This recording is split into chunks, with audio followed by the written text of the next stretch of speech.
Praise to Jesus and Mary.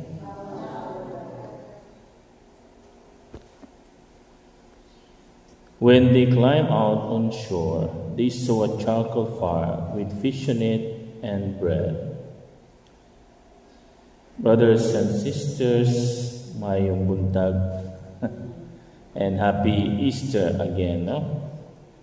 And if you are listening very well, kamo nakikinig, there are many particularities that St. John put in his gospel, which is not found in the synoptic gospel.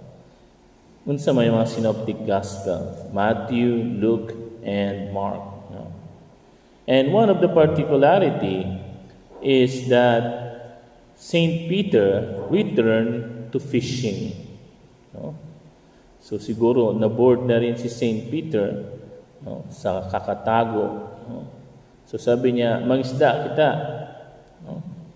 Let us go fishing. And no other in the gospel or the other gospel will you found that Jesus was the one who cooked. Ang Ginoo ang nagluto.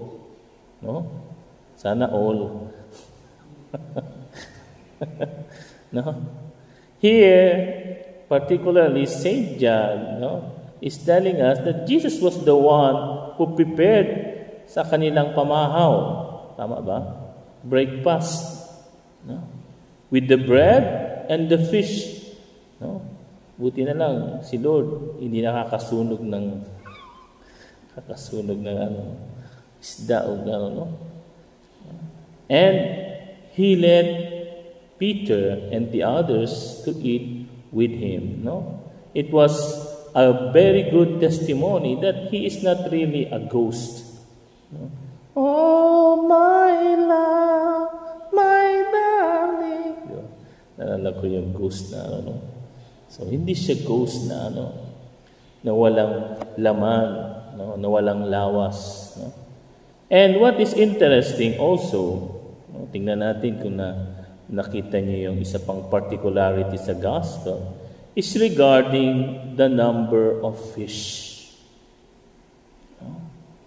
In the other gospel, Matthew and Luke, nakita natin nung nag-miracle si Jesus dun sa panghuhuli ng isda ni Peter, they do not give how many fish did they caught.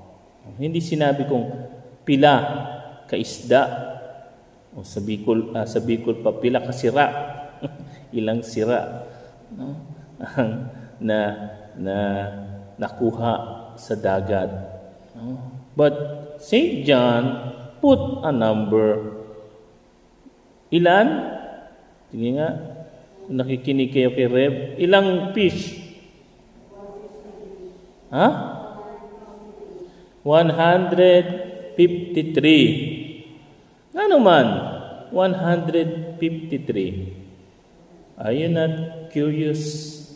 Bakit 153 ang nilagay ni St. John?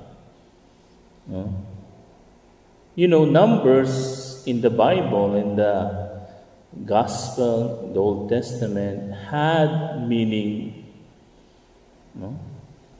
And most, thanks be to God, the fathers of the church, just like St. Augustine and St. Gregory, put this number, this 53 large fish, as the 153 big islands in the world. Yung time na yun. Ibig sabihin, tibuok kalibutan ang sinisimbolize nitong 153 large fish. And it means the universal salvation of Christ. At hindi, sabi pa nga ni St. John, na kahit 153 large fish, hindi nasira yung net. That's already a miracle, Kasi no? Kung kung naka-experience ka ng mangisda, no? Yung 153, no, kung gagamitin mo yung sa time ni Jesus yung kanilang net, ay mawawasak yung lambat. And yet in the gospel, that's not tear apart. Although the fish are very large, because it symbolizes the church. No? See, ito pa lang makita natin, no, na si Jesus, no, binigyan niya, no, ng authority, no, si Peter to be the head of the church, and the church mission is to bring many souls all over the world to Christ. And this is really the Easter mission. Because we are the Easter people, our Easter mission is to net all souls for Christ. Lambatin natin, no? Ating kuhain, no? Bingwitin ang mga kalag para sa Ginoo, no? To bring souls to Christ. Kini ang kinahanglan, no? That we be faithful to the church. And faithfulness to Peter, to the Pope, no, brings more souls to Christ. Kasi nga, no, Peter, no, sabi nga, where Peter is, ubi Petrus, ubi Petrus, nalimutan ko na yan, no? Ubi Petrus, ubi Ecclesia Catholica est. Kalimutan ko na yung part. Pero on its meaning, no, where Peter is, ang simbahang Katoliko. No? Sabi nga ng professor namin sa ecclesiology, no, sa Italy, sabi niya, no, kahit mamatay, wag naman sana, pero instead, in case mamatay tanan na Katoliko, matira lang ang Santo Papa, ang Pope, there is still the Catholic Church. Kaysa man yung pinaka heart o pinaka sabi nga ni Saint Catherine of Siena, my sweet Christ on earth. Kaya lang, yun nga, we have to really pray for him. Lalo ngayon, na naang sakit si Pope, na medyo,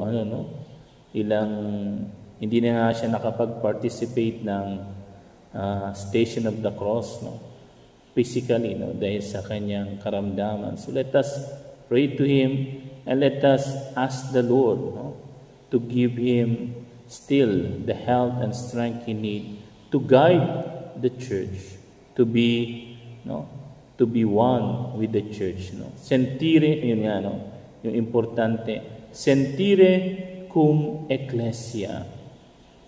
What does it mean? Sentire cum ecclesia. To be one with the church.